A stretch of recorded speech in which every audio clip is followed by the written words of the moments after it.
Hello student, good morning. Welcome in लक्ष्य online lectures. अब हम लोग थर्ड सेमेस्टर का एग्जाम दे चुके हैं। अब हमारे पास फोर्थ सेम में जो पेपर है उसमें एक पेपर का नाम है ट्रांसमिशन एंड डिस्ट्रीब्यूशंस। ठीक है, तो ट्रांसमिशन एंड डिस्ट्रीब्यूशंस पेपर का ही नाम है T&D। तो बच्चा T&D है क्या, ट्रांसमिशन एंड डिस्ट्रीब्यूशंस है क्या, और यह पेपर हमें ही क्यों पढ़ना पड़ रहा है, इलेक्ट्रिकल वाले को ही यह पेपर क्यों पढ़ना पड़ता है, और जेनरेशन के जस्ट बाद हम लोग इस पेपर का स्टडी क्यों करते हैं। तो पहले हम लोग यह समझेंगे कि ट्रांसमिशन और डिस्ट्रीब्यूशंस है क्या। तो ध्यान दीजिएगा, transmission and distributions fourth same का पेपर है ट्रांसमिशन एंड डिस्ट्रीब्यूशन। तो यह हमें क्यों पढ़ना है, तो ध्यान दीजिएगा, कुछ कुछ पॉइंट है, उस पॉइंट को हम लोग क्लियर करते जाते हैं। तो हम लोग थर्ड सेम में पेपर पढ़े थे। थर्ड सेम में हम लोगों ने एक पेपर पढ़ा था, वह पेपर का नाम था ईपीजी। ईपीजी का पूरा नाम हुआ बच्चा electric power generation. Electric power generation, और इलेक्ट्रिक पावर जनरेशन हम लोगों ने किया कहाँ था। ठीक है, तो इलेक्ट्रिक पावर जनरेशन जो हम लोग इलेक्ट्रिकल पावर को जनरेट किए, हम लोगों ने इलेक्ट्रिकल पावर को क्या किया गया बच्चा, इलेक्ट्रिकल पावर को जनरेट किया गया। तो इलेक्ट्रिकल पावर को जनरेट कहाँ किए थे, जनरेटिंग स्टेशंस में। कहाँ किया गया था बच्चा, जनरेटिंग स्टेशंस। अब जनरेटिंग स्टेशंस में इलेक्ट्रिकल पावर को जनरेट किए। तो यह कैसा पावर था, हम लोग जनरेट किए थे, ज्यादातर केसेस में एसी पावर ही हम लोग जनरेट करते हैं, एसी पावर ही हम लोग जनरेट करते हैं, जिसका कि फ्रीक्वेंसी हमारे पास कितना होता है, 50 हर्ट्ज होता है। यह किसके द्वारा जनरेट किए थे, अल्टरनेटर या इसी को हम लोग जनरेटर बोले थे, इसके द्वारा हम लोग एसी पावर जनरेट किए थे। क्लियर है। तो यहां से आप यह मत समझिएगा कि हम केवल एसी पावर ही जनरेट करते हैं, नहीं, हम लोग डीसी पावर भी जनरेट करते हैं। तो आगे जब हम लोग और पेपर में इन करेंगे तो हम लोग पढ़ेंगे कि डीसी पावर जनरेशन और एसी पावर जनरेशन में कौन बेटर है और कौन ज्यादा यूज है। लेकिन हम लोग दोनों पावर जनरेट किए थे। ज्यादातर हम लोग अभी जो भी पढ़े हैं, हम लोग एसी पावर जनरेट किए थे। कहां पर, जनरेटिंग स्टेशन में। लेकिन यह जनरेटिंग स्टेशन में जो भी हम लोग एसी पावर जनरेट किए थे बाबू, यह कैसा अमाउंट में किए थे, बल्क अमाउंट में। कहा किए थे, बल्क अमाउंट में। बल्क अमाउंट कहने का मतलब होगा बहुत अधिक मात्रा में हम लोगों ने एसी पावर जनरेट किया था। बहुत अधिक मात्रा में हम लोगों ने एसी पावर जनरेट किया था। बहुत अधिक मात्रा कहने का मतलब है हमारा जनरेटिंग कैपेसिटी मेगावाट में होता है। 100 मेगावाट, 200 मेगावाट, 600 मेगावाट, यह हमारा जनरेटिंग कैपेसिटी होता है। तो जो भी जनरेटिंग स्टेशन होता है वहां पर बहुत अधिक बल्क अमाउंट में इलेक्ट्रिकल पावर जनरेट किया जाता है। मतलब कि सपोज दैट अगर यह हमारा एक जनरेटिंग स्टेशन है, यह हमारा एक जनरेटिंग स्टेशन है, तो यहाँ पर जो एसी पावर हम लोग जनरेट करेंगे, जो भी एसी पावर जनरेट करेंगे बच्चा, यह काफी बल्क अमाउंट में होगा। तो अब यहाँ तक तो हम लोग क्लियर थे कि बल्क अमाउंट में इलेक्ट्रिकल पावर को जनरेट करते हैं। वह इलेक्ट्रिकल पावर कहाँ जनरेट करते हैं, किसी भी जनरेटिंग स्टेशन में। और यह जनरेटिंग स्टेशन बाबू हमारा बहुत तरह का था। हम लोग देखे थे, थर्मल देखे थे, हाइड्रो देखे थे, न्यूक्लियर देखे थे, सोलर देखे थे, डीजल था, विंड पावर प्लांट था, बहुत सारा हम लोग पावर प्लांट देखे थे। जिसमें कि अगर यह सारे में देखा जाए तो हमारे पास थर्मल पावर प्लांट सबसे ज्यादा था। क्लियर है। तो बात आता है बच्चा कि हम लोगों ने जो पावर प्लांट इलेक्ट्रिसिटी जो जनरेट किया वह कहाँ किया, यहाँ पर जनरेटिंग स्टेशन में। सपोज दैट यह हमारा एक जनरेटिंग स्टेशन है, इस जनरेटिंग स्टेशन में हम लोगों ने इलेक्ट्रिसिटी जनरेट किया। यह जनरेटिंग स्टेशन हमारा क्या हो सकता है, तो सर जनरेटिंग स्टेशन हमारा हो सकता है सर थर्मल हो सकता है सर। जनरेटिंग स्टेशन हमारा हाइड्रो हो सकता है सर। जनरेटिंग स्टेशन हमारा क्या हो सकता है सर, न्यूक्लियर हो सकता है। जनरेटिंग स्टेशन हमारा सोलर हो सकता है। जनरेटिंग स्टेशन हमारा डीजल पावर हो सकता है। जनरेटिंग स्टेशन हमारा गैस पावर हो सकता है, या जनरेटिंग स्टेशन हमारा विंड पावर हो सकता है। यहाँ पर बल्क अमाउंट में इलेक्ट्रिसिटी को जनरेट करते हैं। बल्क अमाउंट मतलब बहुत अधिक मात्रा में, ठीक है, बहुत अधिक मात्रा में जनरेट करते हैं। तो बात आता है कि यह जो इलेक्ट्रिकल पावर हम लोग जनरेट किए जनरेटिंग स्टेशन में, तो यह किसके लिए जनरेट किया जाता है, हम लोगों को यह सोचना है। या हम आप लोगों को यह भी बताए थे कि यहाँ पर जो बल्क अमाउंट में जनरेट किया जाता है वह किसके लिए किया जाता है या क्यों किया जाता है, तो किसके लिए करते हैं। तो एक टर्म आता है बच्चा कि जो हम लोग इलेक्ट्रिसिटी जनरेट किए वह इलेक्ट्रिसिटी को कंज्यूम कराना है। तो किसके द्वारा कंज्यूम कराना है, इसको हमें देना है। तो किसको देना है, कंज्यूमर को।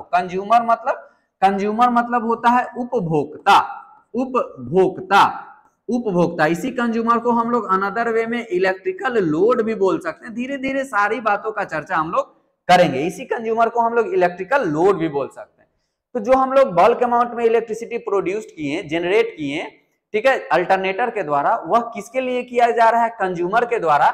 और यह कंज्यूमर इस जनरेटिंग स्टेशन से बहुत दूर होता है। यह जो यहाँ पर जो कंज्यूमर खड़ा है टाई बेल्ट लगाकर, यह जो कंज्यूमर खड़ा है यहाँ पर बहुत सारा कंज्यूमर है, यह कंज्यूमर बच्चा इस जनरेटिंग स्टेशन से फार अवे सिचुएटेड रहता है। फार अवे सिचुएटेड रहता है। फार अवे दैट मींस कि बहुत अधिक दूरी पर रहता है। अब पॉइंट आता है कि बहुत अधिक दूरी पर कंज्यूमर क्यों रखते हैं। तो हम लोगों ने पढ़ा था selection of site of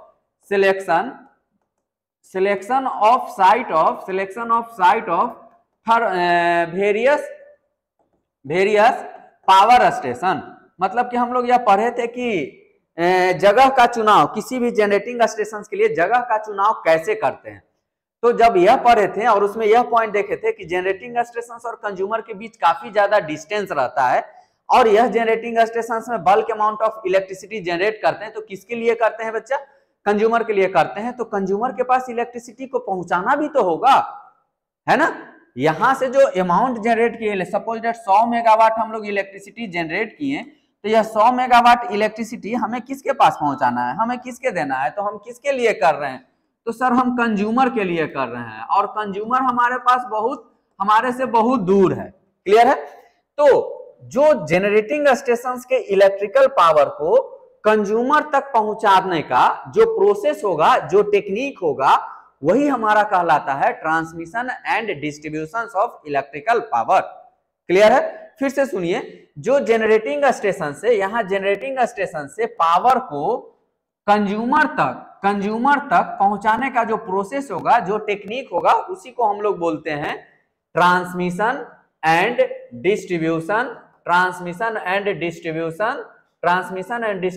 of electrical power. एकदम आसान शब्दों में याद रखिएगा कि हम लोग जो जनरेटिंग स्टेशंस में इलेक्ट्रिकल पावर जनरेट करते हैं वह इतना अधिक करते हैं कि हम इसका यूटिलाइजेशन खुद नहीं कर सकते हैं। खुद नहीं करने का मतलब है कि अगर जनरेटिंग स्टेशंस बोले कि हम 100 मेगावाट पावर जनरेट करते हैं और खुदे उसका यूटिलाइज कर लेते हैं, ऐसा पॉसिबिलिटी नहीं है। यह किसके लिए जनरेट किया जाता है बच्चा, तो यह कंज्यूमर के लिए जनरेट किया जाता है। और कंज्यूमर किसके पास रहता है, तो कंज्यूमर किसी के पास नहीं रहता है, वह जनरेटिंग स्टेशन से दूर रहता है। तो बात आता है कि यहां से इलेक्ट्रिकल पावर को हमें कंज्यूमर तक पहुंचाना है, तो हम कैसे पहुंचाएंगे, बाल्टी में कर ले जाएंगे कि जग में कर ले जाएंगे कि टिफिन में कर ले जाएंगे कि ठेला पर ले जाएंगे कि बस में ले जाएंगे। तो किसी के द्वारा नहीं ले जाएंगे, हम जो एक जाल बिछाएंगे, यह जो नेटवर्क होगा, जाल कहने का मतलब यह जो नेटवर्क होगा, तो नेटवर्क होगा और इस नेटवर्क में हमारा क्या रहेगा, मेनली कंडक्टर और बहुत सारा कंपोनेंट रहता है। कंडक्टर रहेगा, हमारा क्या रहेगा बच्चा, टावर रहेगा, हमारा क्या रहेगा, पोल रहेगा, हमारा क्या रहेगा, इंसुलेटर रहेगा, हमारा क्या रहेगा, अर्थ वायर रहेगा, हमारा क्या रहेगा, एले रहेगा, लाइटनिंग अरेस्टर भी सब स्टेशन वगैरह में यूज करते हैं, हमारा क्या रहेगा, transformer step up step down के लिए यूज होता है। तो बहुत सारा कंपोनेंट के द्वारा हम जनरेटिंग स्टेशन के इलेक्ट्रिकल पावर को कंज्यूमर तक पहुंचाते हैं। तो यह जो विधि होगा, जो टेक्नोलॉजी यूज करेंगे या जो टेक्निक यूज करेंगे, that technique are known as transmission and distribution of electrical power. एकदम आसान शब्दों में आपको पेपर का डिफिनेशंस पता होना चाहिए कि क्यों यूज कर रहे हैं और हमें क्यों पढ़ना पड़ रहा है। इसीलिए आपको थर्ड सेम में पहले जनरेशंस पढ़ाया गया, तब जाकर ट्रांसमिशन एंड डिस्ट्रीब्यूशन पढ़ाया जाएगा, एंड देन आफ्टर आपको बताया जाएगा कि how to protect the system from the various types of fault occurs in our transmission and distributions line and otherwise various types of machines. Such machines are known as alternator, transformer, motor. Clear है? तो यह है clear. तो अब जो कहानी है वह कहानी को हम लोग इस टर्मिनोलॉजी में रिलेट करेंगे। देखिए जैसे कि हम जनरेटिंग स्टेशंस में यहां पर जो भी इलेक्ट्रिकल पावर है बच्चा उसको जनरेट किया गया। तो जनरेट किया गया तो हम लोग थर्ड सेम में पढ़े थे कि इलेक्ट्रिसिटी जो जनरेट किए थे वह कितना वोल्ट पर जनरेट किए थे, तो 11 केवी पर जनरेट किए थे। क्लियर है? तो आपको वहां पर थर्ड सेम में यह हम लोग पढ़े थे, थर्ड सेम में यहां पर हम लोग बहुत अच्छे से पढ़े थे थर्ड सेम में कि हम लोग इलेक्ट्रिसिटी जनरेट किए 11 केवी पर। लेकिन अभी हमें जानना है कि why we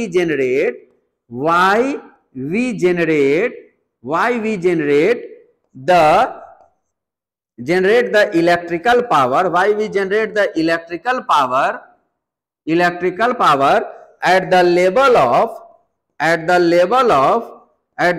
of 11 kV। मतलब कि 11 kV पर ही हम लोग इलेक्ट्रिसिटी क्यों जनरेट करते हैं, यह आपका पहला क्वेश्चन होगा। तो सारे क्वेश्चंस को आसानी से हम लोग लेते जाएंगे कि क्या क्या है। तो पहले तो जनरेट किए, क्योंकि हम लोग जानते हैं कि सर हमारे पास वोल्टेज कितना है, तो वोल्टेज हम लोग ज्यादातर केसेस में 11 kV, 33 kV, 20 भी था, लेकिन अब हम लोग यूज नहीं करते हैं। 66 kV, 132 kV, 400 kV, -765 kV, -1200 kV। तो बच्चे के मन में सवाल हो सकता है कि सर जैसे हम लोग इलेक्ट्रिसिटी जो जनरेट किए वह 11 kV हमारा जीबी था, जीबी मतलब जनरेटिंग वोल्टेज, तो हम लोग जनरेटिंग वोल्टेज 33 kV क्यों नहीं अडॉप्ट किए, या 66 kV क्यों नहीं अडॉप्ट किए, 132 kV क्यों नहीं अडॉप्ट किए, 400 kV क्यों नहीं अडॉप्ट किए, या 1200 kV क्यों नहीं अडॉप्ट किए। तो ये सब जो है ये सब हमारा जनरेटिंग वोल्टेज नहीं है, ये सब हमारा जनरेटिंग वोल्टेज हम लोग ये यूज नहीं करते हैं। 33 kV तो फॉरेन कंट्री में कहीं कहीं देखने को मिल जाएगा, लेकिन इंडिया में टोटली हम लोग 11 kV ही जनरेट करते हैं।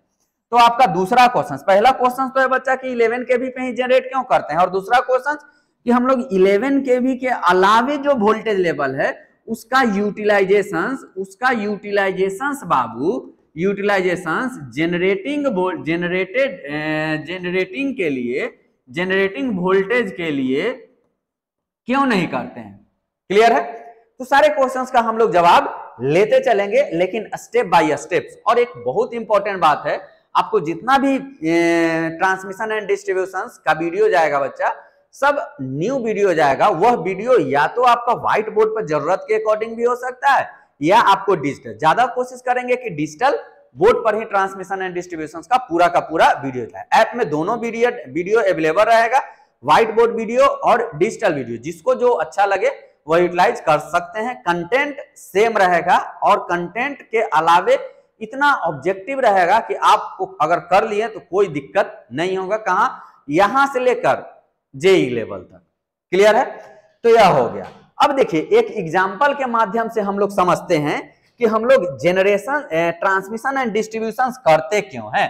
तो जनरेट किए, पहला देखिए जनरेट किए हम लोग 11 kV पर, कैसा अमाउंट में, बल्क अमाउंट में। यह बल्क अमाउंट अगर 100 मेगावाट है तो पहले इसको क्या करते हैं, ट्रांसमिट करते हैं। पहले इसको क्या करते हैं बच्चा, ट्रांसमिट करते हैं। और ट्रांसमिट करने के लिए मेनली जो सबसे प्रमुख हथियार होगा वह क्या होता है, तो कंडक्टर होता है, और बहुत सारा कंपोनेंट होता है। तो जैसे हम लोग transmission line parameter transmission line component में आएंगे तब आपको बताएंगे कि कौन कौन कंपोनेंट यूज किया जाता है। पहले ट्रांसमिट किए, तो ट्रांसमिट करते हैं हम लोग हाई वोल्टेज पर। अब इसके बाद का क्वेश्चन आ गया, यह दो क्वेश्चंस के बाद आपका क्वेश्चन समय, क्योंकि जैसे मैं ऑफलाइन क्लासेस में आता हूं, ऑफलाइन क्लासेस में जैसे ही रनिंग होगा तो बच्चे लोग पहला का सवाल करेंगे कि सर 11 kV पर जनरेट क्यों करते हैं, आप बताइए, क्योंकि आप जनरेशंस में नहीं बताए थे कि 11 kV पर ही क्यों जनरेट करते हैं। ठीक है, तो वहां पर स्टार्टिंग में ही बताना पड़ता है कि क्यों करते हैं। उसके बाद जैसे ही यह वोल्टेज लिखेंगे तो बोलेगा सर हम 33 kV पर काहे नहीं कर सकते हैं, या 66 kV पर काहे नहीं कर सकते हैं। तो दूसरा क्वेश्चन है कि हम हायर वोल्टेज पर इलेक्ट्रिसिटी जनरेट नहीं करते हैं, तो इसके पीछे का रीजन बताइए, बहुत इंपॉर्टेंट वाइवा क्वेश्चन। तीसरा क्वेश्चन, जैसे ही हम यह बताएंगे कि यहां से जनरेटिंग स्टेशन से पहले हम लोग इसको ट्रांसमिट किए, तो ट्रांसमिट करते हैं हाई वोल्टेज पर, और हाई वोल्टेज के लिए सपोज दैट 11 केवी को अगर हमें 66 केवी में बदलना है, तो हमारे पास एक एवरग्रीन इक्विपमेंट है, that equipment are known as transformer. तो यह ट्रांसफॉर्मर है, और यह ट्रांसफॉर्मर कैसा ट्रांसफॉर्मर हो जाएगा, तो स्टेप अप। तो उसके बाद का क्वेश्चन बच्चे लोग में आता है कि सर हम हाई वोल्टेज पर ही ट्रांसमिट क्यों करते हैं, लो वोल्टेज पर ट्रांसमिट क्यों नहीं करते हैं। क्लियर है? तो सारे क्वेश्चंस आपके दिमाग में होगा, नोटबुक का तो छोड़ दो, कॉपी का छोड़ दो कि हाँ हम नोट में लिख लेंगे, दिमाग में होगा कि कैसे कैसे करना है। ठीक है, तो पहले ट्रांसमिट किया, अब ट्रांसमिट कर कर इसको एक जगह ले जाते हैं। यह जगह को हम लोग सब स्टेशन भी बोल सकते हैं या ग्रिड भी बोल सकते हैं। इसकी चर्चा भी होगी कि ग्रिड क्या होता है सर, सब स्टेशन क्या हो सकता है सर। ठीक है, काफी इंटरेस्टिंग पेपर है। अब यहां से फिर से वोल्टेज को डाउन कर कर ना ट्रांसफार्मर के द्वारा स्टेप डाउन कर कर हमारे पास लाया जाता है, हमारे पास। क्लियर है? तो अब बच्चे लोग को आएगा कि सर हम हाई वोल्टेज पर जब हमको कंज्यूमर को देना है तो हम हाई वोल्टेज पर दे दें, लेकिन बताओ कोई भी कंज्यूमर हाई वोल्टेज पर कनेक्शन लेने जाएगा? नहीं लेने जाएगा। तो हम हाई वोल्टेज पर ट्रांसमिट करते क्यों है, यह सवाल आता है। तो सारे सवालों का हम लोग चर्चा करते जाएंगे, लेकिन पेपर का मुख्य काम है बच्चा इलेक्ट्रिसिटी को जनरेट कर कर, यहां से हम लोग जो जनरेट किए यहां से जनरेट कर कर कहां पहुंचाना, कंज्यूमर तक पहुंचाना, और कंज्यूमर जितना मांगेगा उतना ही देना है। सपोज दैट कोई हमारा कंज्यूमर का कनेक्टेड लोड, याद करिएगा कंज्यूमर का कनेक्टेड लोड बताए होंगे, कनेक्टेड लोड अगर इसका 5 किलोवाट है ना, तो इसको 100 मेगावाट में से ना 5 किलोवाट का इलेक्ट्रिसिटी यह खाएगा, इससे ज्यादा नहीं खा सकता है। अगर यह कंज्यूमर है, स्मॉल कंज्यूमर है, इसका कनेक्टेड लोड 2 किलोवाट है, तो 100 मेगावाट में से ही 2 किलोवाट का लोड खाएगा, उससे ज्यादा नहीं करेगा।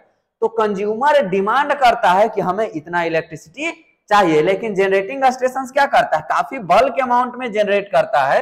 तो पहले इसको ट्रांसमिट करते हैं, और ट्रांसमिट कर कर फिर से इसको क्या करते हैं बच्चा, डिस्ट्रीब्यूट करते हैं, और डिस्ट्रीब्यूट कर कर कंज्यूमर के अकॉर्डिंग उसको इलेक्ट्रिसिटी दे दिया जाता है। इसलिए ट्रांसमिशन एंड डिस्ट्रीब्यूशन को कहां से कहां तक रहता है, तो ट्रांसमिशन एंड डिस्ट्रीब्यूशन का काम है जनरेटिंग स्टेशन से किसके पास जाना, कंज्यूमर के पास जाना। और यह मुख्यतः किस वे में जाता है, तो एयर में ही जाता है, लेकिन एयर के माध्यम से तो हम लोग इलेक्ट्रिसिटी ट्रांसमिट नहीं करते हैं। तो एयर में ही हमारा एक कंडक्टर होता है, दैट कंडक्टर या तो ओवरहेड वायर हो सकता है या अंडरग्राउंड केबल हो सकता है, उसके द्वारा हम इलेक्ट्रिसिटी को जनरेटिंग स्टेशन से कंज्यूमर तक भेजते हैं। क्लियर है? और कंज्यूमर जितना मांगा उसी के अकॉर्डिंग हम लोग उसको क्या करते हैं, उसी के अकॉर्डिंग हम लोग उसको दे देते हैं। जैसे कि एक एग्जांपल हम लोग ले लेते हैं, एकदम आम बोलचाल में एक एग्जांपल है। सपोज दैट कि आपका कोई दोस्त है, दोस्त का नाम है, यहां पर दे लेते हैं, दोस्त का नाम है, सपोज दैट आपका जो दोस्त है ना, दोस्त का नाम है चुन्नू जी। चुन्नू जी दोस्त का नाम है। इस दोस्त का जॉब हो गया है, जेई बन गया बहुत अच्छा एग्जांपल है, जेई बन गया तो इसका जॉब हो गया। अब इसका शादी हुआ, काफी मोटा दहेज यह लेकर आया है। मोटा दहेज मतलब भारी भरकम, इसको भारी भरकम अमाउंट मिला है। अब यह अमाउंट मिला है तो यह काफी अच्छा पार्टी वगैरह कर रहा है। तो पार्टी वगैरह कर रहा है, सपोज दैट इसका शादी है घर में, इसी का शादी है, तो शादी है तो यह किसको बुलाएगा, खाना बनाने वाले को बुलाएगा, कुक को बुलाएगा।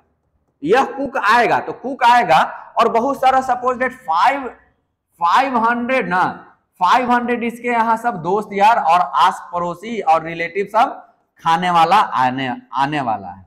तो इसको मालूम है कि 500 हमारे पास आएगा। ठीक है, तो यह कुक क्या कहेगा ना कि भैया हमको एक जगह दे दीजिए, उस जगह पर हमको आप बता दीजिए कि क्या क्या बनाना है, हम इस जगह का यूटिलाइज कर कर हम यहाँ पर खाना बनाएंगे। खाना कितने लोगों के लिए बन रहा है बाबू, 500 लोगों के लिए बन रहा है। तो यह कुक को मोटा मोटी आइडिया हो गया 500 पीपुल के लिए खाना बन रहा है।